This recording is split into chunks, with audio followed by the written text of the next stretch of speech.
that we could get Amitabh Chaudhary, who is the Managing Director and CEO of Infosys BPO.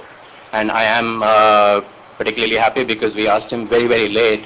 I was very keen to have him there because Infosys BPO is one of the companies that has done a fair bit of work in this area. And we consider them one of the pioneers in this. So kind of to set, I hope this works, so I'll use this. To set the tone, we're going to be talking about people with disabilities tapping the invisible workforce. This is an area which is kind of close to my heart. For those of you who haven't read the bios, I'm Prashanto Roy. I am with Cybermedia. We bring out a lot of magazines, DataQuest, PCQuest, Voice and Data, Global Services, all of those. And we have activities like IDC India. And within DataQuest and a couple of our other magazines, we've been writing on this area for quite a while. And about 4 or 5 years ago, we started an initiative with a few organizations, including one called the NCPDEP, which is the National Council for the Promotion of Employment for Disabled Persons. And the objective was to try and sensitize the IT services and BPO industries, about employment of disabled people. Now, there are something like, the estimates vary, but there are at least 70 million disabled people in India. No more and probably less than 2% of those are educated. Less than 1% of those are employed. And what we sought to do was to tell the IT industry about this, because the fact is that there's a lot of positions, jobs, occupations, functions in the services industries which are apparently ideally cut out for people with various disabilities, motor disability, sensory disability, call center jobs. Some of them require technology assistance, accessibility assistance, some of them don't. What we've seen is mixed response both to that initiative and to many other initiatives which has happened.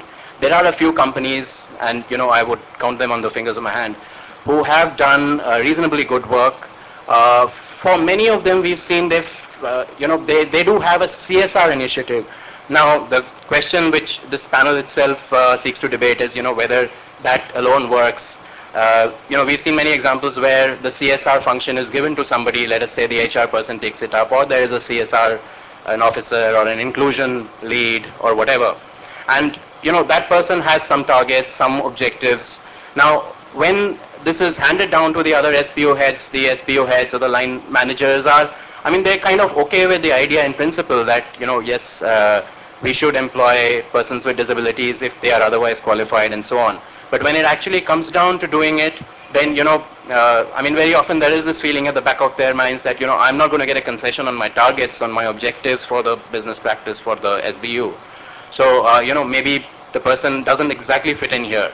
So there's a lot of examples we've come across of people who are otherwise brilliantly qualified, they're as qualified or more qualified than people without disabilities, but simply because of their disability, which may not even get in the way of work, the person's not employed. In fact, this gentleman who started NCPDEP, Javed Abidi, he's a now a social activist for the disabled, and he is a qualified journalist. He has multiple degrees from the US and India, and he didn't get a job. And he was top of his class. So that's what kind of prompted him to start this. So what I'm going to do is ask the panel to very briefly speak for as few minutes as they can, because we're really short of time, and address a couple of broad questions and a few specific ones, really focused on the how.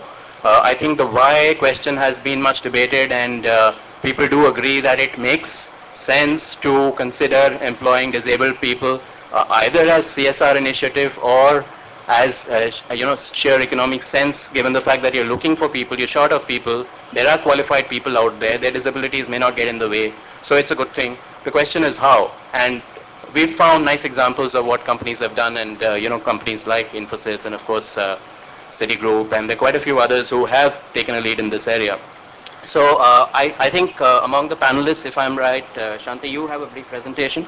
So could I ask you to just start off with that presentation, and could you keep it as brief as you can, please? Definitely not more than 5 minutes. Thanks.